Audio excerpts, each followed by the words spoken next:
Good day, Victory Academy, and welcome to our English lesson for this morning. Today's lesson is going to focus on comprehension, especially guidelines to answering comprehension questions. My name is James Atongu, and I'm the one to present this lesson for this morning. Usually, when comprehension questions are given to students, we expect them to do a number of things. Number one, they're expected to read, understand the content, and then answer the questions as will follow. So this morning, we're going to look at that a lot more closely. Now, it is important to note that when it comes to answering comprehension questions, we do not expect students to usually pick ideas from outside the passage.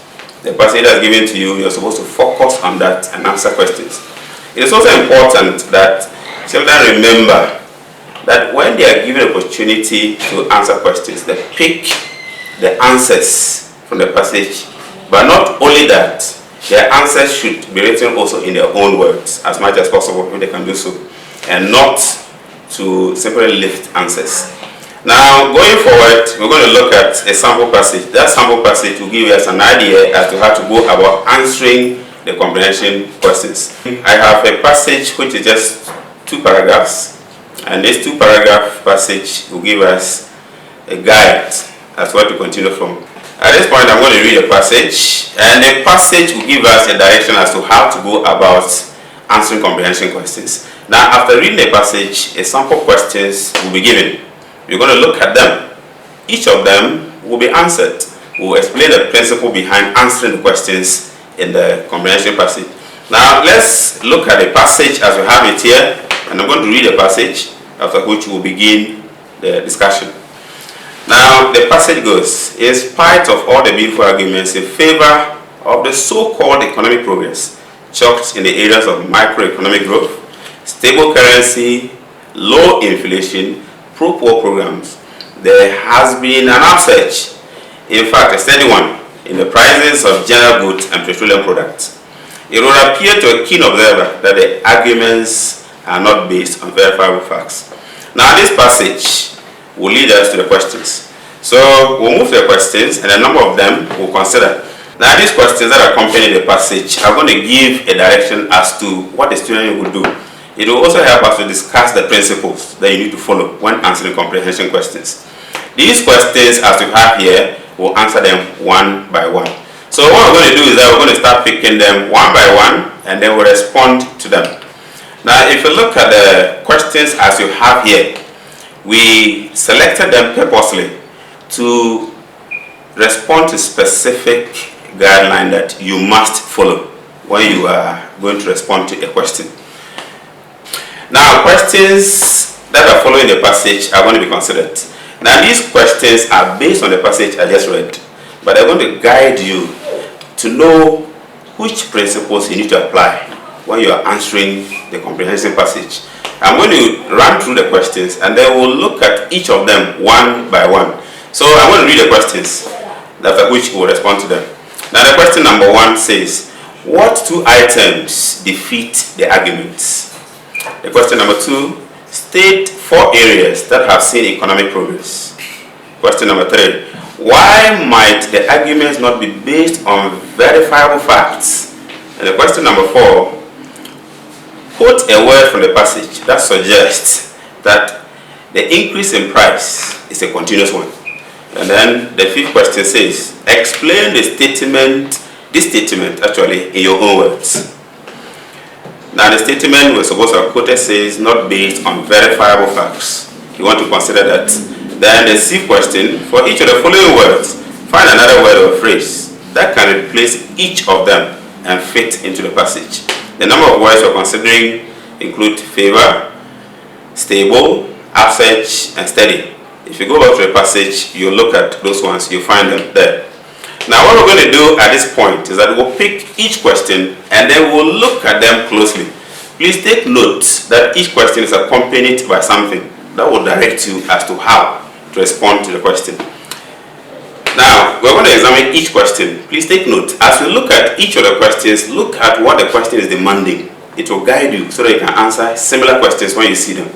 Now, the very first question says, what 2 items defeat the arguments? This question is basically a knowledge question. Knowledge in the fact that it's going to refer to content in the passage. Now, to answer this question, you need to consider two things. You can have two approaches which you can adopt, and you have to select one of them. You will now decide which one is appropriate and you want to use that one. Let's take one of the two approaches. The first one is called the preamble method. Now, the preamble method allows you to make a statement, and that statement you will have phrases following, completing that statement. So let's consider a question which says, what two items defeat the argument? We say it's a recall question or knowledge question. What are the two methods? The first one, preamble method, says the two things are the increase in the price of general goods, and the two, the increase in the price of petroleum products. That is a preamble method. Now you can consider the other method, which is called the independent method. In this method, you don't need to introduce a statement before bringing the answers. All you need to do is to write the two in one. Now, how do you do that? Let's look at an example. The answer to the same question using the independent method. Now, that one says the two things are the increase in the price of general goods and petroleum products. So you want to consider that when you are answering a question like this, you look at the content first, and the answer can be taken directly from the passage without having to think too far. Now we want to move to the next question. It is very similar to the first one, but this question requires a bit of thinking. Now at this point, it is good to be careful because you may likely be tempted to just lift an answer from the passage. This may be correct, but that will not demonstrate comprehension or understanding. So it is important we take note of that as well. But this question can be answered just like the first one. How do you go about it? Well, we identified two methods, the preamble method and the independent method. We're going to apply the same principle in getting the second question answered. Now let's go ahead and try that and see how it can fit in. Well, the question says, state four areas that have seen economic progress. This is a content question or a knowledge question, but it is broader than the first one. Now let's look at the answers using the two methods. The first one, the four areas are: 1, economic growth; 2, stable currency; 3, low inflation; and 4, pro-poor programs. You will notice that I said the four areas are, and I listed a number of items inside the passage. Now those items are supposed to answer the question, but I use the preamble first before bringing those items. So that's what we call the preamble method. Then the independent method, you would have to pick each of the items and form an independent sentence for each of them. How do you go about that? It is similar, but this time the one point does not depend on the next point. It means we don't have a common phrase where each of them will go. Let's take the four areas and then answer that as well. Then we'll see how it will go. Now, with the independent method, you can answer this way. One area is economic growth. 2, one other area is low inflation. And 3, another area is stable currency. And then the fourth one, the last area is pro-poor programs. Now, we want to just draw attention to a few things regarding the two methods. If you pick the preamble method, it is good and easier to use, but there's danger. If you make the mistake in the preamble, it will affect the rest of the answers. Take for example, the preamble method, you have chosen the four areas are, and you brought the rest. But suppose you made a mistake by saying the four area are. Now there is a mistake in the spelling of area because it's supposed to be areas. That means a half will be deducted in all the four answers. As regards the independent method, if the mistake appears in one of the answers, it won't affect the rest. So you have to make a choice as to which one you want to go in for, and that will be very good for you. So we can consider that when we're going forward. Now we want to go to the next principle you want to consider when you are answering comprehension questions as well. There are some questions that are not directly taken from the passage, and those questions require that you think a bit. We call them inferential or rationalization questions. Take this question for example. Why might the arguments not be based on verifiable facts? Now, why do we say that it's not a direct question or it's an inferential question? This is the reason. If you read the question, the answer is not directly inside the passage. But the last statement in the passage will give you an idea as to what answers to give. Now, take this answer, for example, and see how it fits. Now, we're supposed to juxtapose economic growth with increase in prices. That's what the passage is saying. But the question is, why is it that the arguments are not verifiable? That economic growth is going up, and yet prices are also going up. You want to juxtapose the two. Now, what we need to do, just as I mentioned, to infer, this is the answer we can give. This is because the prices of general goods and petroleum products are still going up. You are drawing the meaning from your reading. The answer is not directly in the passage, which means that you need to think a bit before you attempt answering the question. That type of question is referred to as inferential question. It's not a direct one. So it's good to take notes of that as well. If you miss such a question, think carefully. Even though it may not be in the passage, it can be gotten if you think closely and you get the answer. Now, the next question that I want to consider will also guide us in getting the next principle. Now, which one are we looking at? Well, sometimes you may be asked to quote a statement directly from the passage. And this statement means that you have to pick. It means you are lifting. It can also be a word you're supposed to pick. Take the question we have at this point. It says, quote a word from the passage that suggests the increase in prices is a continuous one. Now, all you need to do is go back and read the passage carefully. That will give you an idea as to which word you select. And if you look closely, the word that comes to mind immediately is the word steady. Now, how do you respond to that question? Well, you can simply write steady, or you can write the word steady. Now, the word steady, which means continuous, will give you an idea as to why there is that continuous increase. So when you have to quote, take notes, it means you have to pick directly from the passage. It can be a word, it can be a phrase, it can be a sentence. And that's a good point that you need to take notes when you are answering comprehension questions as well. Now, there are times when you are supposed to explain a statement. This could be part of the arrangement. So, for example, after the passage has been given, they tell you, we are quoting this from the passage, and your job is to explain that statement. Take, for example, explain this statement in your own words. Now, the statement says, not based on verifiable facts. That is a statement which is a direct quote from the passage. But what you should know and should be careful about, or else you fall into that trap, is to want to just change meaning of words. Don't do that. As much as possible, use your own words when you are explaining this one. So your answer may look like this. And I'm stressing the word may because your answer may differ from what I'm going to give you. If you look at it closely, the answer may look like this. Cannot be proven based on evidence. You will notice that I haven't chosen the words, all of them. I have used one of them, two of them, based on have appeared, but the rest I have selected in my own words. So you can do something similar. As much as possible, use your own words, and then you'll be fine with it. So in this case, you're explaining the words, and as much as possible, get close to the meaning of the word. And the one marking, we'll consider giving you the mark.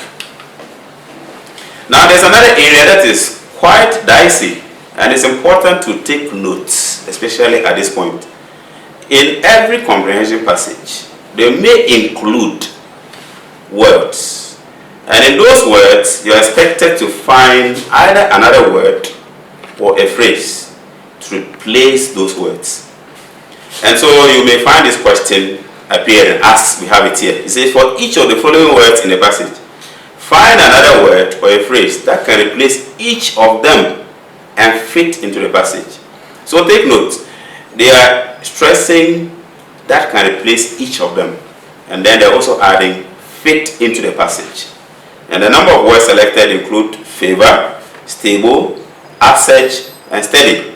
And it's important to note that when you are selecting words at this point, so many things have to be considered. Please take note of the following before you attempt picking a word. Before we move to that, let me give this reminder. It is not smart to give as many answers to one word, because if you make that mistake of giving a wrong one in addition to the correct one, then what they may decide to do is to mark all of them wrong. In actual fact, your answer will not be correct. You're supposed to have the word that will fit in.